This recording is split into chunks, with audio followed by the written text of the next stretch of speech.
Hey guys, what's going on? So this is a somewhat unorthodox episode of Snack Bites because Jill and me are not at the same physical location. She is at an undisclosed secret location. So we're doing this remotely. So joining me live via undisclosed location is Jill Robi, of course. Say hello. Hi guys. This is the only way that we could do this, and I know it's kind of a weird setup, but I mean, man, we just had to talk about this Scott Gimple business because this is like huge, massive news in the Walking Dead world. Since Jill is the writer among us, what do you think about this? What is your opinion of what's going on this last 24 hours? I mean, it was shocking. It's always been occurring to me obviously I'm a fan of the show, but I'm also a Richonne fan, so it's always been concerning to me about who's ever is in that seat of power, what direction they may take things in, because obviously if Scott didn't come in when he did, we may not have, gotten a concrete, Richonne union. So Angela Kang, she's been with the show since, I want to say, season 2. Starting with episode Secrets, but you might most know her for The Next World. So she is, the brain behind how that moment came together with the mints and the couch and all that business. But she's also been part of some other key Richonne moments in previous episodes, such as Richonne coming back from her trip in The Governor, season 4, and Infected. She brings back, Carl and Rick some gifts, and Hersh has this little speech to Rick about how, things that are broken can be mended again, and then enter Michonne stage left, obviously alluding to the two of them. And she also wrote one of my favorite episodes, the season 4 finale A, which was very heavy with, Grimes' family and some really quality action. Probably one of my best Rick moments when he rips out what's his name, the Claimer? Joe.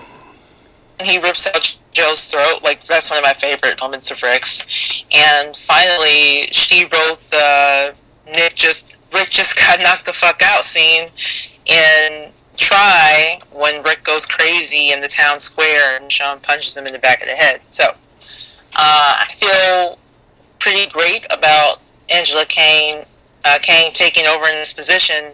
She's one of the writers who heavily focuses on dialogues between characters and character building and relationship building, which is one of the things that I know a lot of fans have been missing. So season 8 is already done. There's not going to be any changes there, but we should see a huge difference in how things are laid out in season 9. So I'm curious to see what direction that will go in. Yeah, so it's an interesting choice. I'm pretty happy about the choice personally. I mean, I wrote an article about this yesterday. I'll put the link to that in the description box. But I think that you and I are probably one of the few.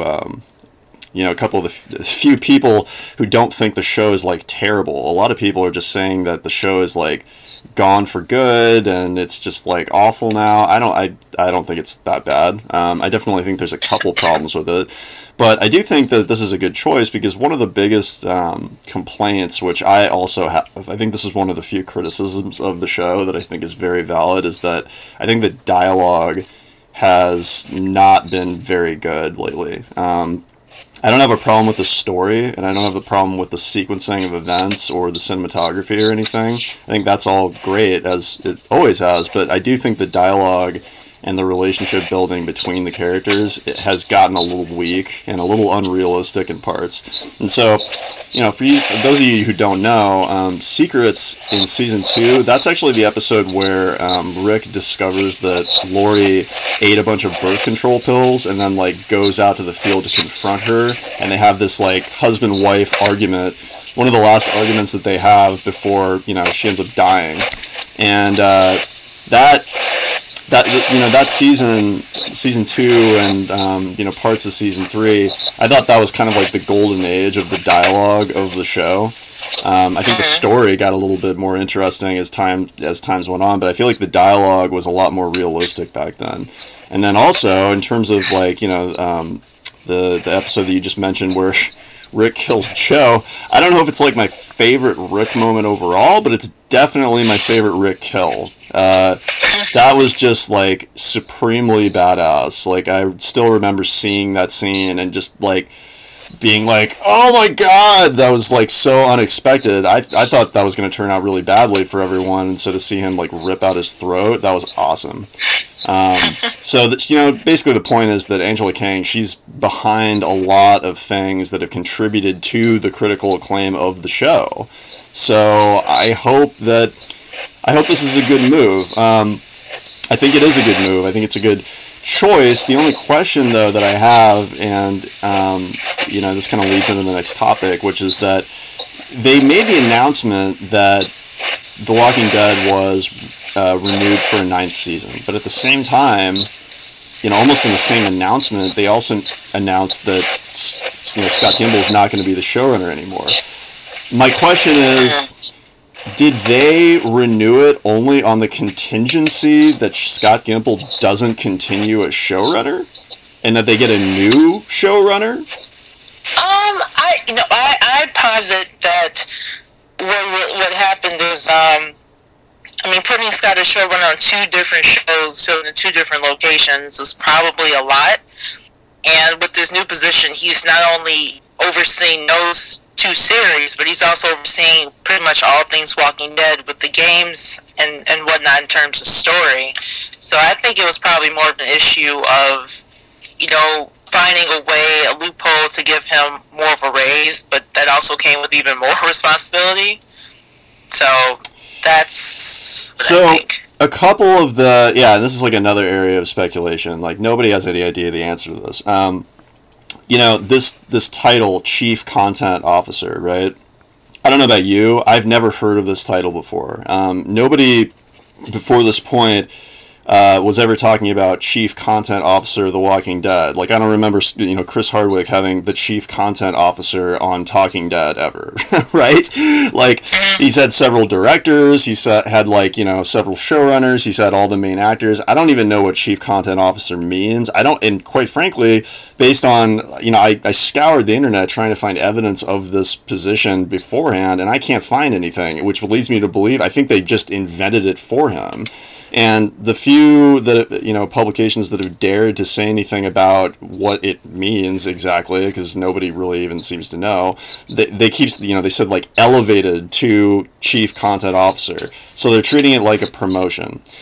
If it's a promotion, which would imply that he now has more power, what is the, if any, point in even assigning a new showrunner if Scott still outranks them and can override any creative decisions that go on? Because, it's like, I think it's more like manager versus GM, Angela is looking at the day-to-day stuff for The Walking Dead, and Scott is overseeing the overall picture. But what I can say is that I don't know if Scott had helped pick in the process for who would be the next showrunner, but I would imagine he did, given Angela's background and her relationship to how she portrayed the characters and her general writing style.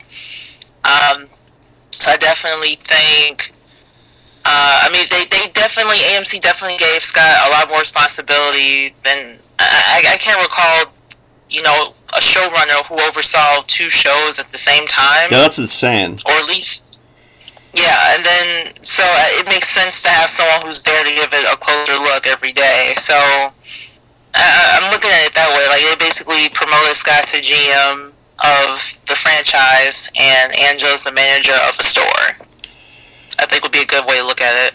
I wonder if when they were talking about all this stuff and they were deciding to, change the showrunner of Fear the Walking Dead in an effort to, boost the ratings of that show, I wonder if Scott Gimple was like, All right, I'll do it, but only if I get to bring Morgan.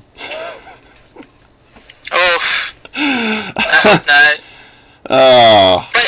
But I did read that in regards to Morgan, they are speeding up the timeline, so it's Morgan from now, not Morgan from then, which wouldn't have made any sense anyway.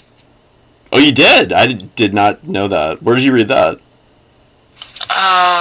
That's a good question. I see so much Walking Dead content, I can't recall everywhere that I've seen it. We'll have to look that up. I haven't heard that yet, but I believe it. Yeah, they were showing pictures or something from the upcoming season, and Morgan's gonna go out walking again. Oh yeah, actually, you know what? I did see that picture. He's holding the staff, which means it has to be now, because he didn't get the staff until he met Eastman. Mm-hmm. So that must be right. Yeah, he must. It must be now. Okay. Yeah. So anyway, this whole thing is really interesting. I mean, this has been, overall a really weird year for the Walking Dead universe. I mean, they had one show that was tanking like really bad, Fear the Walking Dead, and they did some stuff, and now it's really, really good. And then there's all this drama going on behind the scenes. I mean, there's a voiceover artist who died, and then a stuntman dies while shooting on set, and then Scott Gimple gets promoted to showrunner, and then all of a sudden he's not the showrunner anymore. I mean, there's just and then the Frank Darabont case that's in the Supreme Court now. I mean, it's what is next? I can't decide what is more dramatic, the drama on screen or the drama off screen. It's insane. So I definitely prefer the drama on screen. Yeah. Sure. I do too. And then there's all these, rumors about, and then Chandler and his dad, and all these rumors about actors wanting to leave, because it's insane. There's so much stuff going on. It's hard to keep track of. I hope that it's not sort of the beginning of the end. One thing that I mentioned yesterday in the article is that this is kind of around the time when, if a show is going to start winding down, it seems like it kind of happens around this time. It's episode 6, 7, 8, things start going bad, and it's kind of the beginning of the end. What do you think about that? I'm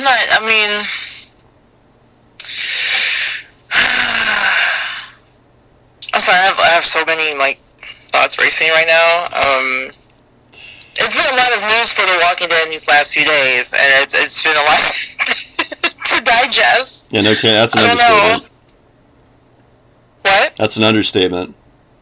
Yeah, well, yeah, and most of it happened while I was traveling away, so that's been fun. Yeah, to catch up. True story. This news happened while she was on a plane yesterday, and so she didn't have Wi-Fi on her phone. I texted her in the middle of her flight, oh my god, look at this, I'm gonna write an article about it, and just did it really quick. And by the time she logged into her phone again, I had already written an article and posted it, and she didn't even know anything about it. And so it's very out of nowhere. Yeah, I did not want to pay the $8 for in-flight Wi-Fi. So I'm glad you didn't. It's not worth it. Anything else about this topic? No, just that I really look forward to the relationship building that I know Angela has kind of put her signature on, because a lot of the episodes that I've mentioned and looked on her IMDb, they're all relationship based kind of moments, So I'm looking forward. And I'm looking forward to that. I agree. I think those are the things that really made the show amazing, and one of the best shows on TV in the first place. So I'm hoping that maybe this is a move on the creative staff and the overall staff of AMC to get back to that. I mean, maybe they're listening to the fans and they're making changes accordingly. Yeah. Well, maybe, but I mean, Scott already was elevated before this news. I think they just I do think they created this position for him, so maybe that was what they were trying to suss out. I don't think it had anything to do with, online commentary about, what should or should not happen to Scott Gimple in regards to the show. I certainly hope not. I don't think so. I mean, if you don't create essentially a better, a more intense and higher paying gig for someone if you don't want them to work for you. Like, that just doesn't make any logical sense. I agree with that. Anything else? No.